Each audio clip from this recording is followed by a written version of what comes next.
doctor says she might stand a chance if somebody takes her home. What if he comes back like that? 2 months early, will we let him in return our back? What if he comes back like that? Oh, what if he comes back like that? Nobody said life is fair. We've all got a cross to bear. When it gets a little hard to care, just think about him hanging there. Came to town on a cold dark night. Single star his only light. Baby born that silent night, a manger for his bed. What if Jesus comes back like that? Oh, where will he find that our hearts are at? Will he let us in return his back? What if he comes back like that? Will he cry when he sees where our hearts are at? Will he let us in return his back? What if Jesus comes back like that? Hey, what if Jesus comes back like that?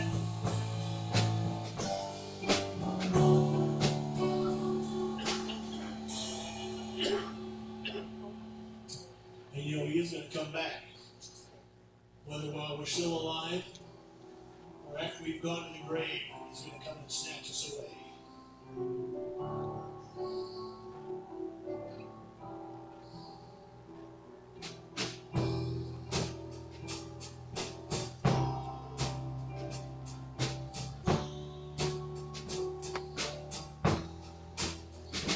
There's a step that we all have to take alone, an appointment we have with the great unknown. Like a vapor, this life is just waiting to pass, like the flowers that fade like the withering grass. But life seems so long, and death so complete, and the grave an impossible portion to be. The one who has been there and still is to tell. There is one who has been through both heaven and hell. And the grave will come up empty-handed that day. Jesus will come and steal us away. Oh, where is the sting? Tell me, where is the light? When the grave robber comes like a thief in the night. Where is the victory? Where is the prize? When the grave robber comes and death finally dies. Many still mourn and many still weep for those that they love who have fallen asleep. But we have this hope, though our hearts may still ache. Just one shout from above and they all will wake. And in that reunion, when joy we will see, death will be swallowed in sweet victory. Oh, where is the sting? Tell me, where is the fight? When the grave robber comes like a thief in the night. Where is the victory? Where is the prize? When the grave robber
now into week 5 of this series, and so far we've looked at Pharaoh, we've looked at a lot of people actually. We've looked at Pharaoh, we've looked at King David, we looked at Noah, we looked at the Philistines. Each one of those stories carried with it a different kind of negative domino. And let's face facts, all of those accounts started with a bad decision. For Noah, it was when Adam and Eve ate from the fruit. For Pharaoh, it was when he enslaved the Israelite nation. For King David, it's when he stayed home from war. And for the Philistines, it's when Israel failed to deal with them early on. But the truth is, not all domino effects are bad. Not all domino effects start with a bad decision like these people. I still have no idea what this lady was trying to do. Well, I get that part, but how many people are going to get slide on grass with a piece of cardboard? Yeah, you can do it. Maybe it's Roger in that video. She looked good in a pink dress, by the way. She had a bad start to begin with. She had a very bad start to begin with. Yeah, I get that. Okay, what about this person? Bad decision. Why would you do that? That's my point. Why would you do that? He just preached my entire sermon. Why would you do that? Oh, there's probably some truth in that. She brought this from the purity of home. I know. It's sad. But you can watch this all day long and still laugh at it. That's the sad part. And then this last Mensa candidate, which we still have no idea why he decides to jump out of this car, but whatever. Dude, why does he help do really? Don't look at me. I'm not the one who does it. I just find these online and I think they're hilarious. But there are times when good dominoes fall. The good domino will hit another good one and another good one down the line, meaning the choices that we make today may have a positive effect on tomorrow. And that's what I want to look at today. So let's put this message into some context. I believe God understands the domino. Deuteronomy 11. So commit yourself wholeheartedly to these words of mine. Tie them to your hands and wear them on your forehead as reminders. Teach them to your children. Talk about them when you're at home and when you're on the road, when you're going to bed and when you're getting up. Write them on the doorpost of your house and on your gates. This passage is talking about God's rules and regulations that one needs to live by. These are the commands of God. So God is saying, look, teach these things to your kids so that they will have the understanding of knowing what to do, how to conduct their lives. Then we combine that passage with Psalm 78, which says, for he issued his laws to Jacob, he gave his instructions to Israel, he commanded our ancestors to teach them to their children, so the next generation might know them, even the children not yet born, and they, in turn, will teach their own children. God is talking about the domino effect. Understand that the Israelites teach God's ways early on to their kids, and then their kids teach it to their kids, and then those kids teach it to their kids, then you have a positive domino effect. You have multiple generations knowing how to live out their lives. But we have to understand that teaching is not just verbal. It's also through our actions. We need to teach through our words, but it's actually better to demonstrate these things. In other words, we can be role models for our kids. Like these dogs, you can just physically show your kids how to navigate life, how to navigate this world.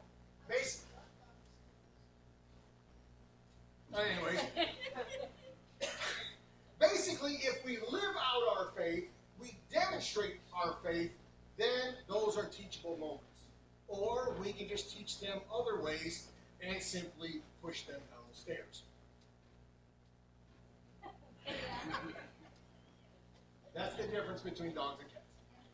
The point being is when we teach positivity, we are more likely to see the future generations being more positive.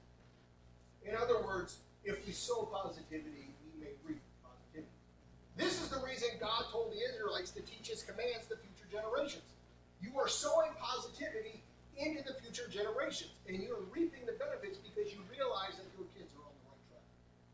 Sadly, the opposite is also true. If you sow negativity, you may reap negativity. The truth is, we need to teach positivity. We 2 Timothy 2. This is Paul speaking to Timothy. You have heard me teach these things that have been confirmed by many reliable witnesses. Now teach these truths to other trustworthy people who will be able to pass them on to others. Given this, we are to teach future generations God's rules and his regulations, but we also need to teach the truth. And teaching the truth is no different than teaching any other kind of rule. You do it by your words, you do it by your actions. The question becomes, what is truth? And if you don't know the truth, you can't live it. And you definitely can't teach it. And I would argue that the majority of the world doesn't know the truth. Or maybe we can say that the world doesn't accept the truth. Because of this, truth has become subjective. Meaning the truth is whatever I want it to be. Like this lady who claims to be a dragon. I can't make this stuff up. Truth has become subjective. Now, even Pilate didn't want to know the truth. In John 18, this is Pilate interrogating Jesus.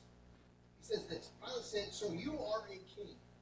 Jesus responded, "You say I'm a king. Actually, I was born and came into the world to testify to the truth. All who love the truth recognize what I say is true." But notice the very next verse. What is truth? Then he went out. Pilate asked the hard question. He asked, what is truth? But before somebody could tell him, before Jesus could tell him what the truth is, he walks away. And isn't that similar to what we're dealing with in the world today? People want truth, but the second you start to tell them, they walk away. They want the truth that benefits themselves. They want the truth that it can be whatever truth they want it to be. Because if you're told the truth, if you're told the absolute truth, then they have to decide how to live out the rest of their lives. But if you walk away from those who are trying to tell you the truth, you just remain ignorant of the truth. And when you're ignorant of the truth, you can make the truth whatever you want it to be. So we go back to our question, what is truth? That is found in Psalm 119, 160. The entirety of your word is truth. The Bible is God's word. That means the Bible is the truth. Going back to Pilate, he wanted to know what the truth was, but before the truth could be told to him, he left. And the world wants to know the truth, but the second we pull out the Bible, they become no longer interested. And far too many people believe in what I call worldly truth, and that is subjective truth outside of God. The problem occurs when the truth is negated and when we choose not to believe it. Just like Pilate did. They just walked away without ever knowing the truth. See, if we don't teach it to the next generations, they're never going to know it. And if they don't know it, they can't teach it, thus creating a negative domino. However, once you believe in the truth, then you are commanded